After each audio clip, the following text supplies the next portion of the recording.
Freely बोलतोय ना असं सगळं जे काय असं बाकी काय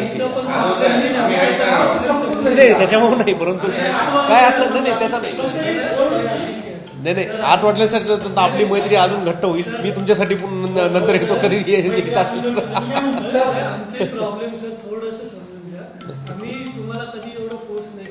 नाही. बेसिकली काय होतं, एवढा सगळा सेन्सिटिव्ह इश्यू आहे आणि ह्याच्या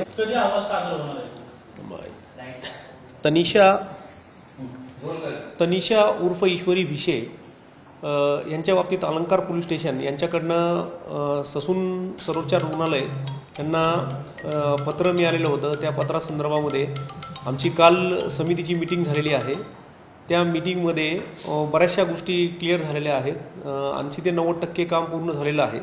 आज रिपोर्ट सबमिशनचं काम वगैरे होईल आणि संबंधित ऑथॉरिटी जी आहे त्याच्यामध्ये आम्ही एकतर संबंधित पोलीस स्टेशनला वगैरे रिपोर्ट सबमिट करतो अशी पद्धत होती, परंतु ह्याच्यामध्ये अधिष्ठातांना पत्र आल्यामुळे मान्य अधिष्ठाता यांना ते सबमिट करण्यात येईल आणि त्यानंतर कदाचित ते अलंकार पोलीस स्टेशन किंवा कमिशनर ऑफिस या ठिकाणी तो रिपोर्ट सबमिट होईल, कारण हे मॅटर सेन्सिटिव्ह असल्यामुळे. म्हणजे सर, आज तुम्ही जी चौकशी केलेली आहे याचा रिपोर्ट तुम्ही अधिष्ठातांना देणार, अधिष्ठाता पुढे सरकारला देणार, अशा प्रकारची प्रक्रिया असणार आहे?